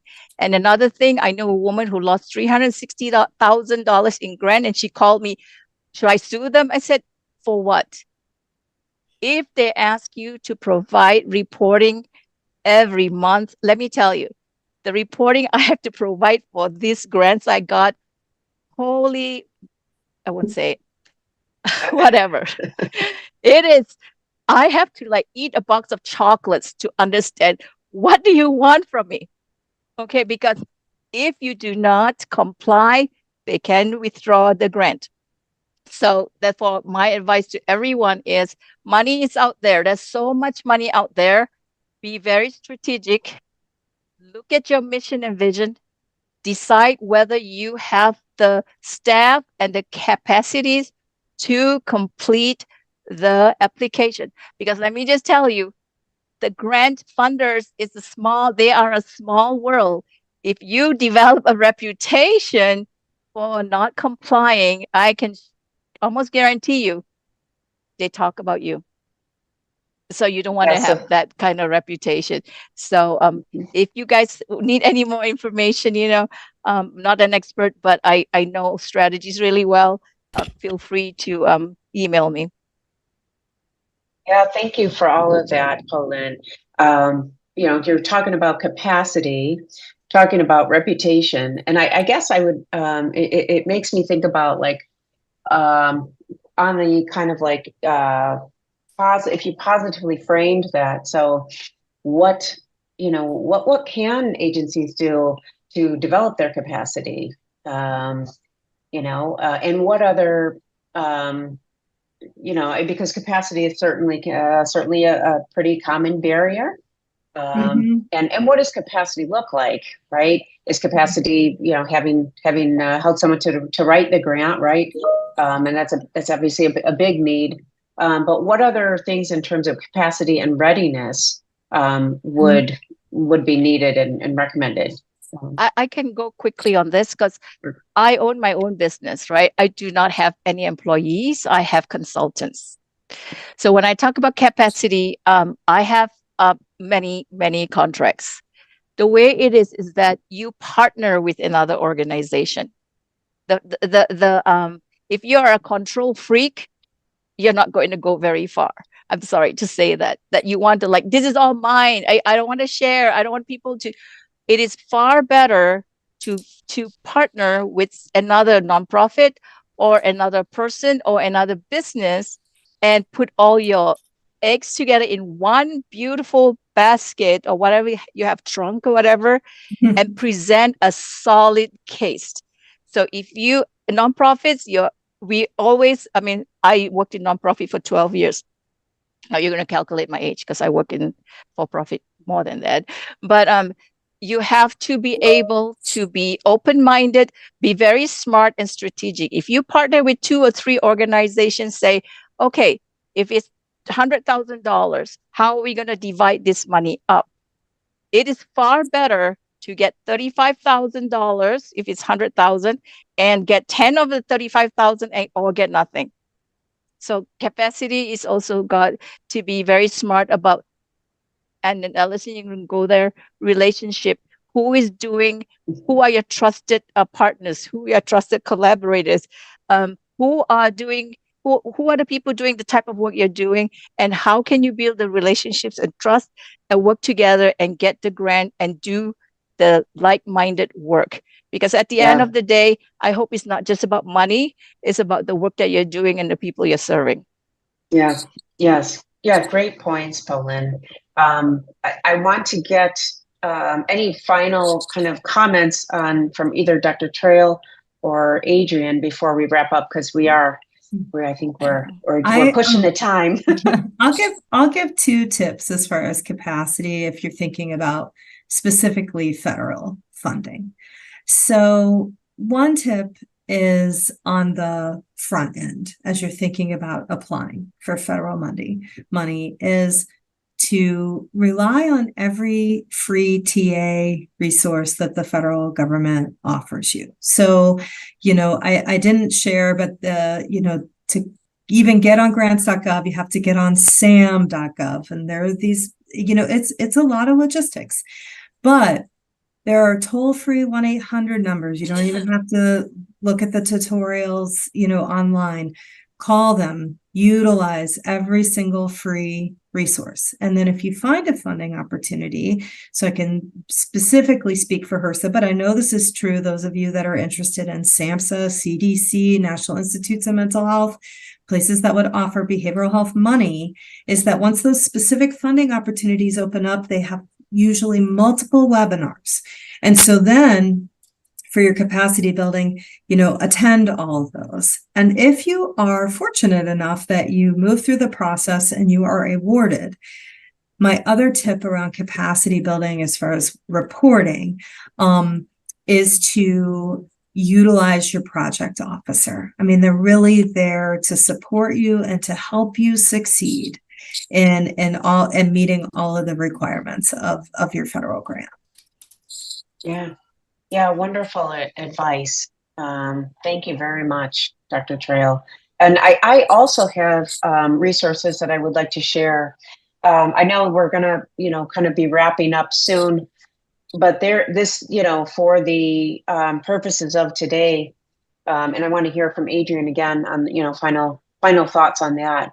But in terms of tools and, providing and utilizing, all of the tools that are out there. And I can speak from my own experience at MAHA doing grant writing, having the funding opportunities and using them as, for instance, we were funded for SAMHSA Community Mental Health Center grant, which really was transformative in terms of the overall agency budget and, really enabled our Community Mental Health Center to expand. We have quadrupled the number of people served than we did 2.5 years ago or thereabout.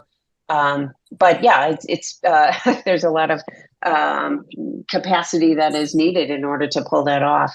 But then it makes like the next time, our readiness in terms of having, certain things ready to go, like our financial audits, our SAM account, and, our unique identifier, all of these things that are required in the grant applications that take time, and you kind of don't necessarily anticipate how much time, and then technical issues and getting it done and all that kind of stuff. But anyway, Adrian, would you like to offer any final thought on that one? Well, in terms of when you talk about your expanding and how a non-for-profit can grow, that is when you may start to look more at your facility, and you might say, okay, I need a larger space, I need a larger operation, but I want it to look a certain way, I want it to be designed a certain way because my staff is growing. And that is where we can come in and really be a strong advisor on our real estate solutions side here at IFF with regards to taking an idea and making it a reality. And so we can help with the feasibility study, which can be used to go out to apply for various grants to support that initiative. And then on the lending side here at IFF is where we can be involved with bridging that grant financing, that grant funding that's due to come. On an interest-only basis, do it, short term until the money comes in. We can also bridge capital campaign money that is to be raised for the particular project also. We have experience in working with HRSA. We also have experience in working with New Market Tax Credit, and even on the low-income housing tax credit side. Just want to mention, we recently financed a FQHC development on an Indian reservation in the Madison, Wisconsin area, and that was through a New Market Tax Credit structure. Perfect project for our initiatives and where we're wanting to focus our attention, because it was a FQHC that was desperately in need to service that particular area. We've also had experience working with TCA Health on developing several new locations for them in respective communities of need. So very much experienced in the areas that we are talking about here today. in terms of health, mental health. Yeah, that's all really wonderful to know, that resource exists and that you're here. I would love to have more time with all of you. It's been very, very informative and insightful, and hopefully as well for the rest of the audience. George, do we have any time for questions from anybody? Allison, I'll just throw in real quick in the chat. My deputy, Amanda Waldrop, put her contact information and her email, and we can also be the conduit at HRSA for the other Health and Human Service federal agencies if you were wanting to connect to them at Region 5. So. Yeah. That would be wonderful. Actually, way out of time, but I want to say thank you for all the speakers, Allison. I think what we want to do is do a little wrap up and then give some time to the boss to do some closing remarks. So I want to thank your panel, of course. So let's let me see how much time we have. I want to be very respectful of everybody's time. We're trying to finish on time. So we had planned. We had actually 83 people. We actually had planned to have a dialogue, and we had some rough start with the admitting people, but I think our plan is really, this is not the only time we're going to do this. Our plan is really to have a dialogue moving forward. And I know all of you who have registered has expressed interest to join the coalition dialogue. We'll make sure you're included in our next conversation. And everybody else, just let me know if you want to stay connected to what we're trying to do in terms of this proposed Midwest Asian mental health coalitions. With that, so we just go to Dr. Hong Liu and have her do some closing remark, Allison? Yeah, thank you, George. Okay. Thank you, everyone. Dr. Liu, Hi, yes, I'm still here. You're I'm still here hoping with the 81 people. Yeah, I'm glad that we still have 81 people here after 2.5 hours. Thank you so much for staying with us. Can you hear me? Yes. Okay. Yeah, I hope that you feel this summit is beneficial to you and to your work. We will, like Allison and George said, we will continue the dialogue and put a team together to discuss the possibility of building a Midwest mental health coalition for AANHPI. As Allison just cited from the AAPIP study, I just want to repeat that for every $100 awarded by foundations in the US, only 20 cents is designated for AAPI communities, but our population is 7% of the US population.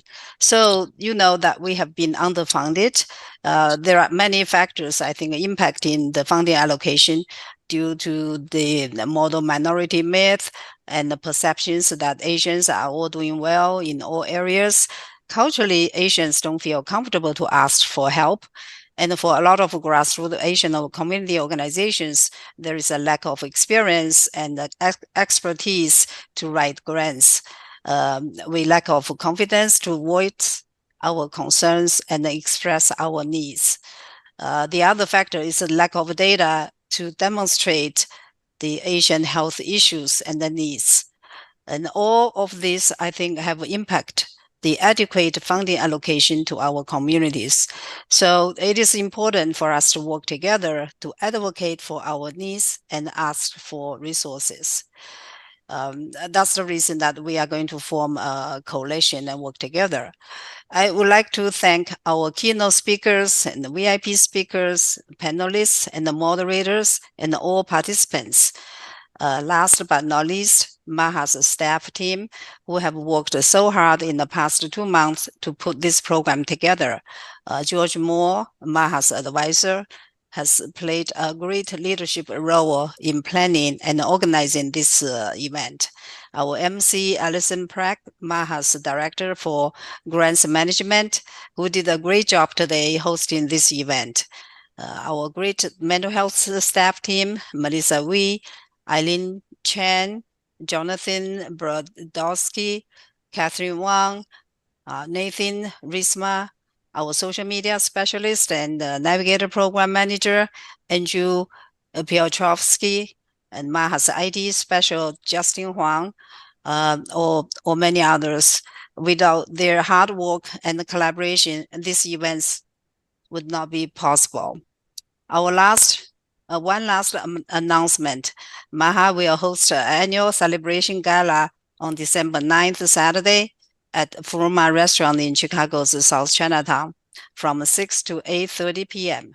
I would like to invite you all to attend to celebrate with for what we have achieved and to honor the people who have made contributions to our communities. Thank you all again, and this concludes our summit. But our work is not done. Stay in touch moving forward and have a great rest of the day. Thank you. Wow, this is perfect timing, Dr. Luke. 3:30, we're done. Thank you. Thank you, everyone, for joining us, and look for our follow-up email to invite you to our next conversation of the possible formation of the Midwest Mental Health Service for AANHPI. With that, I bid you farewell and say thank you on the bottom of my heart to answer all my crazy emails. Thank you. Thank you. Thank you. Recording stopped.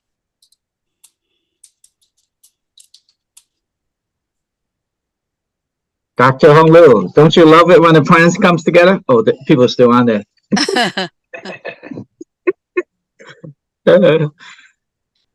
Thanks, Cora.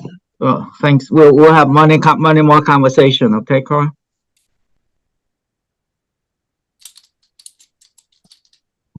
Okay, I know you want to say goodbye. You want to say good job, George, but your computer is not on. Okay, so the rest of the people are just falling asleep. So, but I just want to say great job, Allison. That was a good MC, even though I keep bugging you about telling people to stop. I don't know what happened. We'll do a little analysis of. I know when you change from 100 to 500. I don't know if that doesn't automatic happen. I don't know if Andrew is here. That's probably what happened.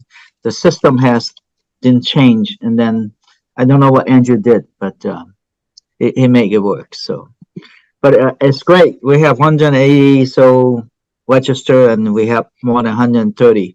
That's the much higher percentage I have ever done in these virtual settings. So good job for you and your team, Dr. Liu, to bring people who want to be part of it. And we do have a great base to start from what we want to achieve as a regional leader, I think.